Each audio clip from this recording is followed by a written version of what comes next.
സംസ്ഥാന ബജറ്റിൽ പ്രവാസികളുടെ ക്ഷേമത്തിനും പുനരധിവാസത്തിനുമായി മതിയായ പദ്ധതികൾ പ്രഖ്യാപിക്കാത്തതിലും കേന്ദ്ര സർക്കാർ പാസ്പോർട്ട് ഫീസ് വർദ്ധിപ്പിച്ചതിലും പ്രതിഷേധിച്ച് പ്രവാസി ഫെഡറേഷൻ കയ്പമംഗലം മണ്ഡലം കമ്മിറ്റി പ്രതിഷേധ ധർണ സംഘടിപ്പിച്ചു. സിപിഐ ജില്ലാ സെക്രട്ടറി കെ.ജി. ശിവാനന്ദൻ ഉദ്ഘാടനം ചെയ്തു. കയ്പമംഗലത്ത് സംഘടിപ്പിച്ച പ്രതിഷേധ ധർണ സിപിഐ ജില്ലാ സെക്രട്ടറി കെ.ജി. ശിവാനന്ദൻ ഉദ്ഘാടനം ചെയ്തു.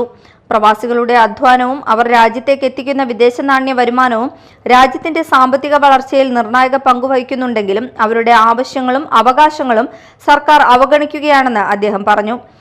കേരള പ്രവാസി ഫെഡറേഷന് നമ്മുടെ സംസ്ഥാനത്ത് മുഖ്യമായിട്ടുള്ള സ്ഥാനമാണ് ഉള്ളത്.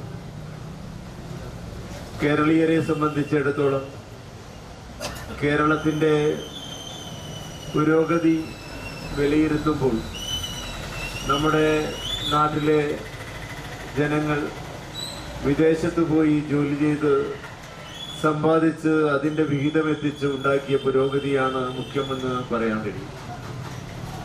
നമ്മുടെ GDP-യിൽ തന്നെ അതിൻ്റെ വളർച്ചയ്ക്ക് വലിയ ഒരു സംഭാവന നൽകുന്നത് പ്രവാസികളാണ്.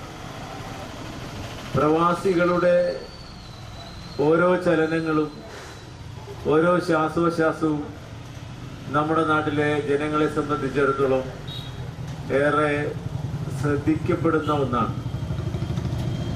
നമ്മുടെ പ്രവാസി സമൂഹത്തിന് അവരുടെ പ്രയാസങ്ങൾക്ക് പരിഹാരമുണ്ടാക്കുന്നതിന് വേണ്ടിയുള്ള നിരന്തരമായ പ്രക്ഷോഭത്തിന്റെ ഫലമായി കൊണ്ടാണ് 1996-ൽ പ്രവാസി വകുപ്പ് രൂപം കൊള്ളുന്നത്.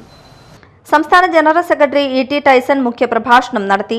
പാസ്പോർട്ട് ഫീസ് വർധന കേന്ദ്ര സർക്കാർ പിൻവലിക്കണമെന്നും പ്രവാസികളുടെ ക്ഷേമവും സുരക്ഷയും ഉറപ്പാക്കുന്ന സമഗ്ര നയങ്ങൾ കേന്ദ്ര സംസ്ഥാന സർക്കാരുകൾ നടപ്പാക്കണമെന്നും അദ്ദേഹം ആവശ്യപ്പെട്ടു. മണ്ഡലം പ്രസിഡന്റ് കബീർ പുന്നിലത്ത് അധ്യക്ഷത വഹിച്ചു. ജില്ലാ സെക്രട്ടറി A. സജീവ്, ജില്ലാ president Kishore Vazhappilly, M.R. Kailasan, K. Sahajan, Shihab Kavungal, K.H. Shanavas, Prakashan Karattuparambil, മണ്ഡലം സെക്രട്ടറി അബ്ദുൾ സമദ്, ഷമീർ കടമ്പോട്ട് എന്നിവർ സംസാരിച്ചു. വിവിധ പ്രദേശങ്ങളിൽ നിന്നുള്ള പ്രവാസികളും കുടുംബാംഗങ്ങളും പ്രവർത്തകരും പ്രതിഷേധ ധർണയിൽ പങ്കെടുത്തു. Media time, Kaipamangalam.